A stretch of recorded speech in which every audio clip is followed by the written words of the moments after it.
Good morning बेटा। आज का क्वेश्चन है, ये भी इंपॉर्टेंट क्वेश्चन है। State and explain parallelogram law of vector addition. कल हमने triangle law of vector addition किया था, आज हम करेंगे parallelogram law of vector addition. ठीक है बेटा, अंडरस्टैंड करिए। सबसे पहले आएगा स्टेटमेंट। स्टेटमेंट चलिए देखिए, अगर इधर देख लीजिए बेटा, अगर ये और ये साइड, ये दो साइड, ये और ये साइड अगर एक पैरेललोग्राम के है, इनको बोलते हैं एडजेसेंट साइड्स। ये वाला साइड और ये वाला साइड एडजेसेंट साइड होता है। यहां पर जो साइड होगा और यहां पर जो साइड होगा वो भी एडजेसेंट होते हैं। जो एक ही पॉइंट से निकलेंगे उनको बोलते हैं एडजेसेंट साइड्स, इनको बोलते हैं एडजेसेंट साइड्स। ठीक है, शाबाश। इसको ओ रखेंगे। अगर ओ पी,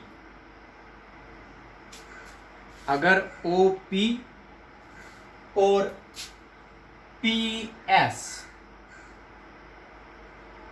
अगर OP और OS दो वेक्टर्स हैं, ये है वेक्टर A और ये है वेक्टर B।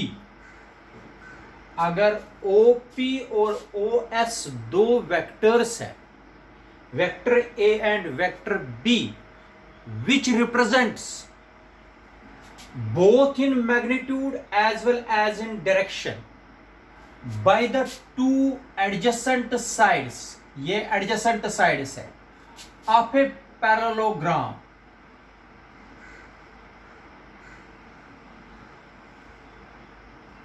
ये एक पैरेललोग्राम OPQ यहां पर रखूंगा, Q और S।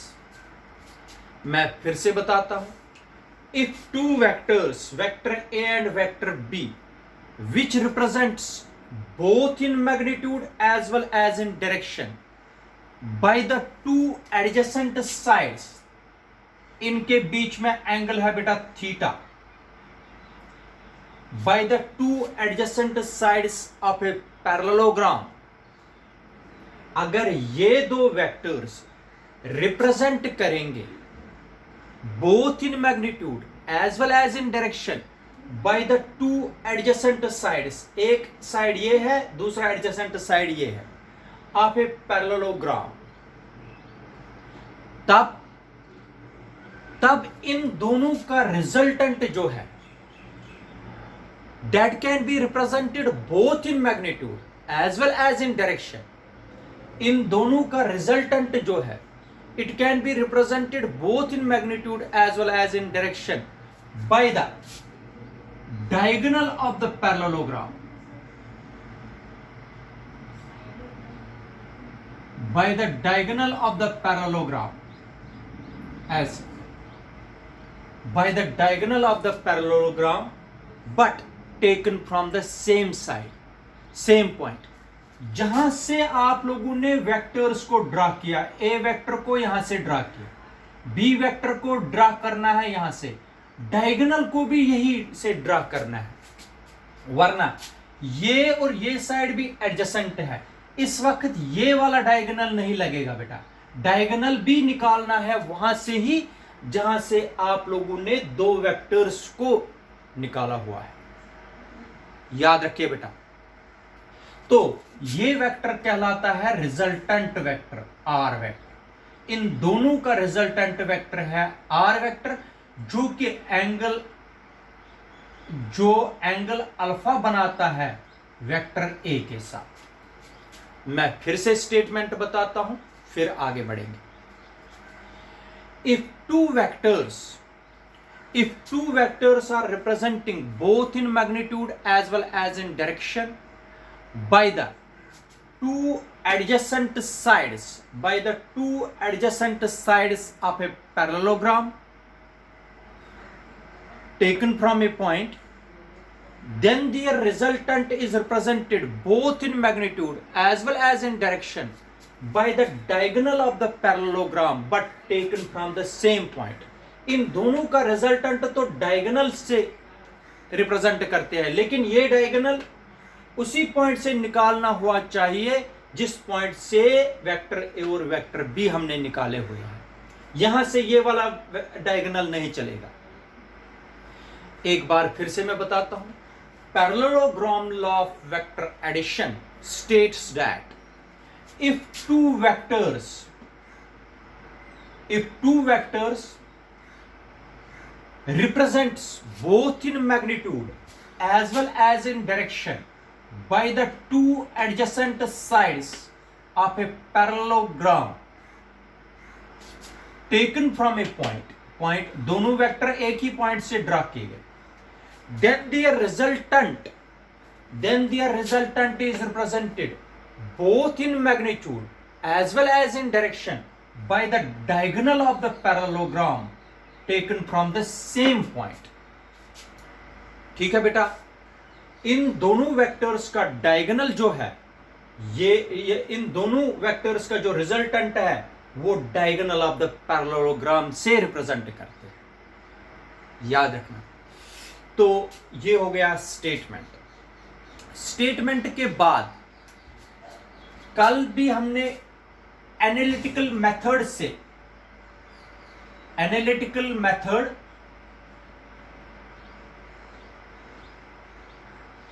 to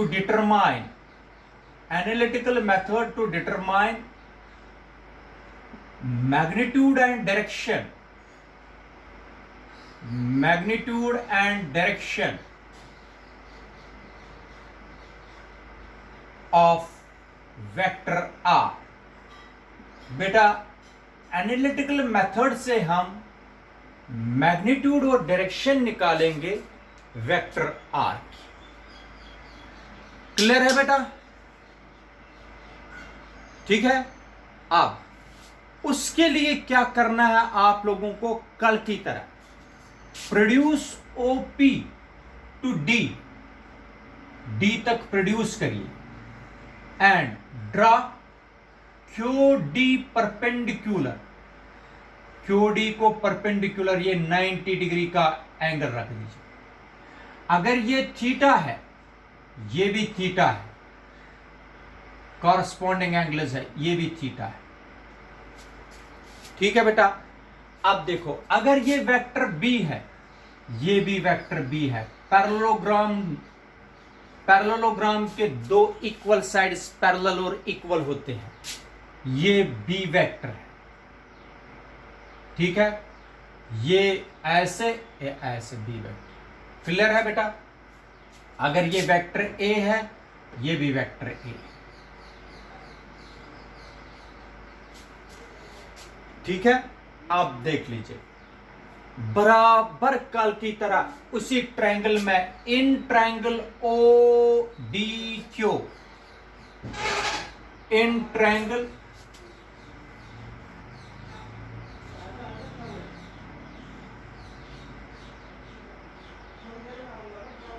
ODQ, in triangle ODQ। Clear है बेटा? इसी में आप लोगों को बराबर कल की तरह जो triangle law of vector addition में हमने किया वैसे ही आज भी करना है। कैसे, आप दो देख लीजिए। इन ट्रायंगल ODQ में क्या करना है, हमें बराबर मैग्नीट्यूड भी निकालना है, डायरेक्शन भी निकालनी है। कैसे? मैग्नीट्यूड आएगा रिजल्टेंट वेक्टर का R इज इक्वल टू कल की तरह root of A square plus B square plus 2AB cos theta. ये इक्वेशन नंबर फर्स्ट लिखेंगे आज हम, बराबर कल की तरह। This is equation number first. और डायरेक्शन निकलेगी tan अल्फा से, वो बिल्कुल triangle law of vector addition जैसे किया हमने वही ट्रायंगल लेने हैं, बराबर वैसे ही करना है। यहां तक tan अल्फा निकलेगा b sin theta upon a plus b cos theta.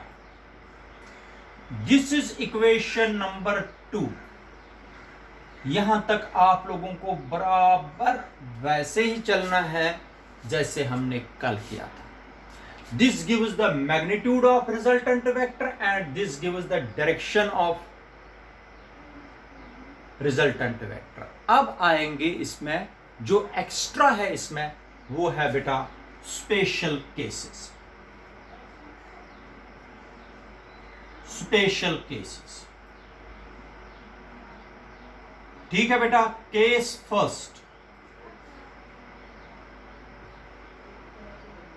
Case first देख लीजिए क्या है केस फर्स्ट।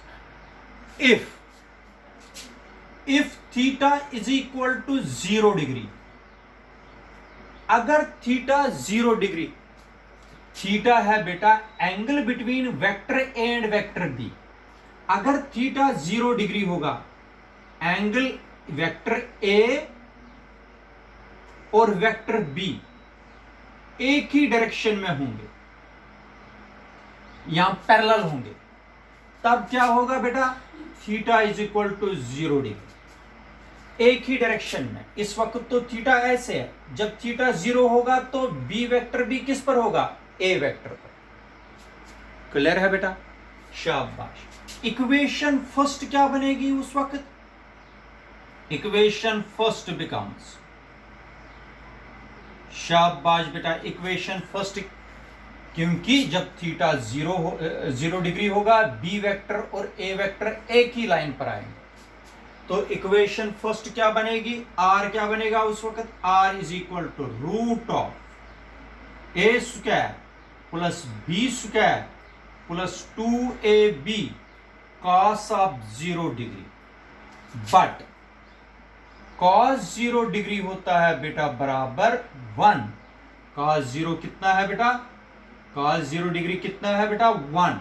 तो आर कितना आया, root of A square plus B square plus 2ab into 1 हो गया। ये आइडेंटिटी बन गई, ये बन गया बेटा r is equal to root of A square plus B square plus 2ab हो गया a प्लस b का होल स्क्वायर, ये और ये cancel, r is equal to a plus b। इसका मतलब हो गया रिजल्टेंट वेक्टर, रिजल्टेंट वेक्टर का मैग्नीट्यूड उस वक्त दोनों वेक्टर्स के मैग्नीट्यूड के सम के बराबर। इसका मतलब हो गया अगर ए वेक्टर 10 सेंटीमीटर है, बी वेक्टर 6 सेंटीमीटर है, जो इन दोनों का रिजल्टेंट होगा वो होगा बेटा 16 सेंटीमीटर। ये हो गया आर वेक्टर, सम दोनों का। अब इस रिजल्टेंट वेक्टर की डायरेक्शन कहां से होगी, इस रिजल्टेंट वेक्टर की डायरेक्शन कहां से होगी, डायरेक्शन यहां पर होगी। डायरेक्शन मैं यहां से दिखाता हूं, डायरेक्शन कैसे होगी, direction equation second becomes, equation second becomes, शाबाश बेटा। डायरेक्शन देखेंगे, रिजल्टेंट वेक्टर ए वेक्टर और बी वेक्टर कहां से होगा, इधर से ही होगा, इधर से होगा, यहां से ही रिजल्टेंट होगा, यहां से होगा रिजल्टेंट कि यहां से होगा रिजल्ट, वो डायरेक्शन में देखेंगे। शाबाश बेटा। tan alpha is equal B sine of 0 degree upon A plus B cos of 0 degree, क्योंकि थीटा है 0 डिग्री, थीटा रखा है हमने 0 degree. But sine 0 degree is equal to 0, sine 0 कितना होता है बेटा 0, कॉस 0 तो 1 होता है, कॉस 0 डिग्री होता है बेटा 1, लेकिन 0 मल्टीप्लाई बाय एनीथिंग इज 0 हो गया। tan alpha is equal to 0, क्योंकि 0 sine 0 0, 0 multiply by anything is 0। tan alpha कितना आया? 0। tan कब 0 होता है? शाबाश बेटा। tan कब 0 होता है? tan होता है 0 जब tan 0 डिग्री हो। tan कब होता है 0? जब tan 0 डिग्री हो। This implies that alpha is equal to 0 degree. Alpha is equal to 0 degree. आप लोग मुझे बता दीजिए इस आर वेक्टर की डायरेक्शन कहां से होगी? अल्फा बनने जाना चाहिए 0 डिग्री। इसका मतलब हो गया आर बी ए वेक्टर की डायरेक्शन में होगा। आर जो है वो, क्योंकि अल्फा तभी 0 बनेगा जब आर किस पर आएगा? वेक्टर ए पर आएगा। इसका मतलब उस वक्त आर वेक्टर की डायरेक्शन वेक्टर ए के से होगी, यहां वेक्टर बी, क्योंकि थीटा 0 डिग्री है। जिस डायरेक्शन में दोनों वेक्टर्स जाएंगे उसी डायरेक्शन में आर वेक्टर की भी डायरेक्शन होगी, क्योंकि अल्फा कितना आया बेटा? 0। अल्फा 0 तभी बनेगा जब आर वेक्टर किस पर आएगा? ए वेक्टर। समझ आया बेटा? This is case number 1। Now case number 2, अगर थीटा 180 डिग्री होगा, कितना होगा बेटा? 180 डिग्री। 180 डिग्री जब होगा, इसका मतलब हो गया बेटा वेक्टर ए इधर से है, वेक्टर बी इधर से है, इनके बीच में थीटा है 180 डिग्री। ठीक है बेटा? समझ लो, जब थीटा 180 डिग्री होगा, cos ऑफ 180 डिग्री है, cos 180 डिग्री का वैल्यू होता है -1, तो इसका मतलब हो गया cos 180 इज -1। यहां पर आएगा a माइनस बी का होल स्क्वायर और ये आएगा रिजल्टेंट a माइनस बी। इसका मतलब हो गया बेटा, इधर सुनो, अगर वेक्टर a है 10 सेंटीमीटर, वेक्टर b है 4 सेंटीमीटर, इसका मतलब है रिजल्टेंट जो है वो 10 माइनस 4 6 सेंटीमीटर होगा। अब 6 सेंटीमीटर तो होगा, लेकिन किस डायरेक्शन में होगा? 6 सेंटीमीटर, 10 माइनस 4 रिजल्टेंट तो आ गया 6 सेंटीमीटर, लेकिन 6 सेंटीमीटर की डायरेक्शन, जो रिजल्टेंट वेक्टर अगर ये है आर वेक्टर, इसकी डायरेक्शन किस साइड होगी? जिस साइड बड़ा वेक्टर होगा। अगर बड़ा वेक्टर ए वेक्टर है तो डायरेक्शन इधर से ही होगी। अगर 10 सेंटीमीटर बी वेक्टर होता तो डायरेक्शन बी वेक्टर की तरफ होती। जो इन दोनों में से बड़ा होगा उसी साइड रिजल्टेंट की डायरेक्शन होगी। अगर बी वेक्टर बड़ा है तो रिजल्टेंट की डायरेक्शन बी साइड होगी। अगर ए वेक्टर बड़ा है तो रिजल्टेंट की डायरेक्शन उसी साइड होगी। जिस साइड दो वेक्टर्स का मैग्नीट्यूड, जो दो वेक्टर्स के मैग्नीट्यूड का ज्यादा होगा, उसी साइड रिजल्टेंट की डायरेक्शन। इस वक्त वेक्टर ए का मैग्नीट्यूड ज्यादा है तो रिजल्टेंट भी उसी साइड होगा। जिस साइड मैग्नीट्यूड कम होगा उस साइड नहीं होगा। अगर वेक्टर बी का मैग्नीट्यूड ज्यादा है तो रिजल्टेंट भी उसी साइड होगा। याद रखना बेटा। तो डायरेक्शन कैसे निकालते हैं वो भी आप लोग देख लीजिए। डायरेक्शन होता है, इधर देख लीजिए, यहां पर आएगा साइन ऑफ 180 डिग्री, ये भी आएगा cos of 180 degree. Sine of 180 degree is again 0, ये 0 होता है साइन 180। तो अगर ये 0 है तो ये फिर से 0 बन गया। लेकिन याद रखना, tan जो होता है, tan कब कब 0 होता है? tan 0 होगा, याद रखना बेटा, अगर tan 0 है tan 0 पर भी और tan 180 डिग्री पर भी। इसका मतलब हो गया बेटा, याद रखें, अल्फा या तो 0 होगा अल्फा या तो 180 डिग्री होगा। अल्फा कब जीरो होगा? जब vector A is greater than vector B, magnitude of vector A is greater than magnitude of vector B. अगर वेक्टर ए का मैग्नीट्यूड वेक्टर बी से ज्यादा होगा तब अल्फा जीरो होगा। और आर की डायरेक्शन वेक्टर ए की डायरेक्शन से होगा। लेकिन अगर इधर देख लीजिए बेटा, मैं ऐसे बताता हूं, ये है वेक्टर ए, ये है वेक्टर बी।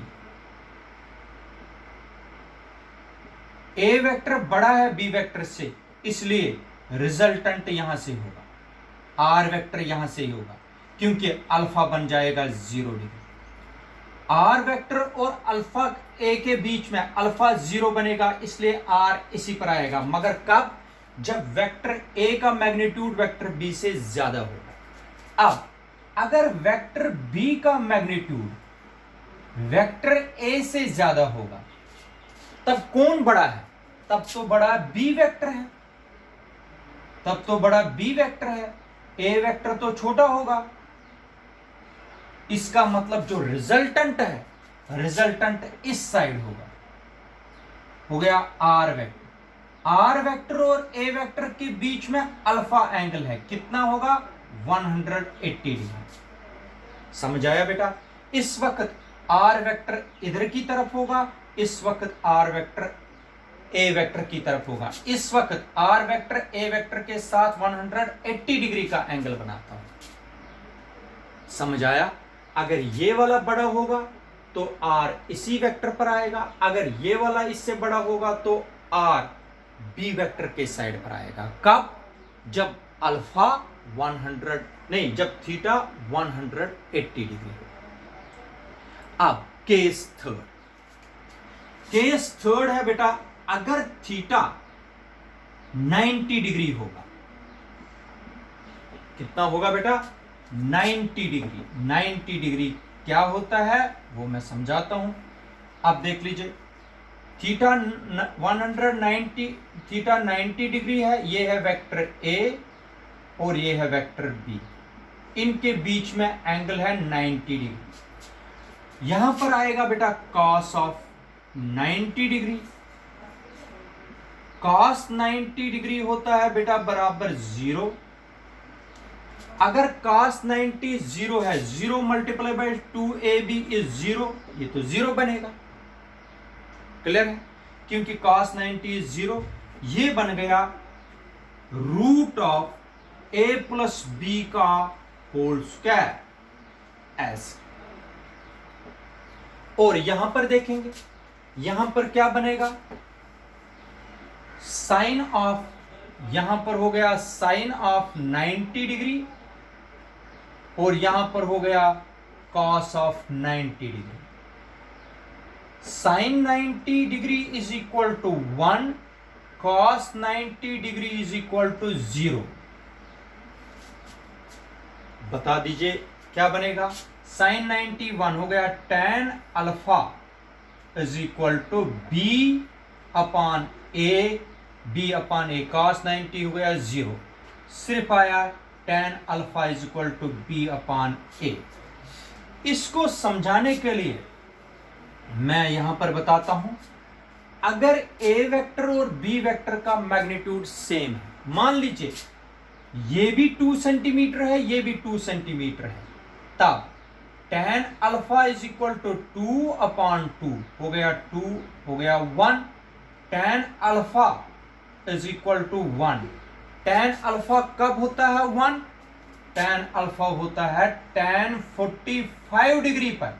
इसका मतलब हो गया alpha is equal to 45 degree. बेटा इसका मतलब हो गया अगर दो वेक्टर्स, दो इक्वल वेक्टर्स, इसका भी मैग्नीट्यूड सेम है, इसका भी मैग्नीट्यूड सेम है, और ये दोनों वेक्टर्स परपेंडिकुलर है आपस में, ए वेक्टर और बी वेक्टर सेम है, लेकिन अगर इनका रिजल्टेंट दोनों का मैग्नीट्यूड मैंने 2 सेंटीमीटर रखा था, या 1 सेंटीमीटर या 1 सेंटीमीटर, तब इनका रिजल्टेंट जो है वो बिल्कुल सेंटर से निकलेगा।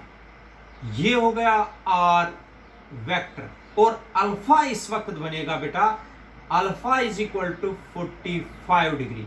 आर वेक्टर बनाएगा ए वेक्टर के साथ कितना एंगल, 45 डिग्री। कब?